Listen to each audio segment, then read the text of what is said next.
નમસ્તે મિત્રો, કેમ છો બધા? મજામાં? તો આજના નવા વિડીયોમાં તમારું સ્વાગત છે. તો આજે આપણે સમયનું મહત્ત્વ શું છે તે વિશે નિબંધ જાણીશું. તો ચાલો જાણીએ. માનવ જીવનમાં સમયનું મૂલ્ય અણમોલ કે કિંમતી છે. ખોવાઈ ગયેલ સંપદા પુનઃ મેળવી શકાય છે. ભૂલાઈ ગયેલું જ્ઞાન પુનઃ પ્રાપ્ત થઈ શકે છે. અસ્વસ્થ અવસ્થા કે ગુમાવેલું સ્વાસ્થ્ય દવાઓ કે સારવારથી પુનઃ પ્રાપ્ત કરી શકાય છે, પરંતુ ગુમાવેલો કે વીતી ગયેલો સમય ફરી પાછો ક્યારેય મેળવી શકાતો નથી. સમયનું પુનરાવર્તન કે પુનરાગમન શક્ય નથી. નાટકકાર શેક્સપિયરે એક જગ્યાએ કહેલું કે મેં સમયને બરબાદ કર્યો, હવે સમય મને બરબાદ કરી રહ્યો છે. સમય ગતિશીલ છે. આપણે ત્યાં એક ખૂબ જાણીતી પંક્તિ પણ છે, સમય સમય બલવાન હે નહીં મનુષ્ય બલવાન, કાબે અર્જુન લૂંટ્યો વહી ધનુષ વહી બાણ. એક સંતના વાક્યો છે, આજને તમે સાચવશો તો કાલ તમને સાચવશે. એક સુપ્રસિદ્ધ ભજનની પંક્તિ પણ છે, સમય મારો સાધ છે વાલા, કરું હું તો કાલા વાલા.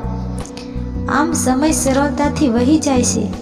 તે કાયમ માટે ટકતો નથી કે ઊભો રહેતો નથી. તે કોઈની રાહ પણ જોતો નથી.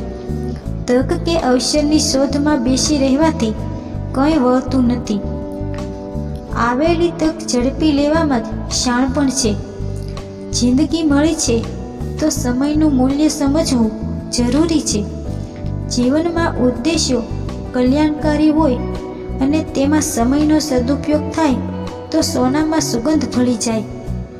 વહી ગયેલો સમય પાછો આવતો નથી, માટે ભૂતકાળ ભૂલી જાય, ભવિષ્યની ચિંતા ન કરવી તથા વર્તમાનમાં જીવવું, આ સૂત્ર યાદ રહે તો જીવન ધન્ય બને છે.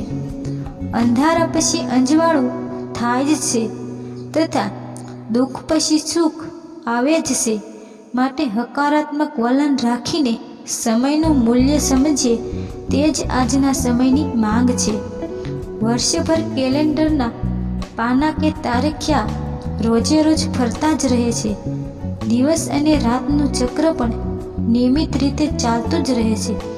વહી ગયેલી પ્રત્યેક ક્ષણ, સમય, દિવસ, માસ કે વર્ષ કંઈ ને કંઈ શીખવીને જાય છે.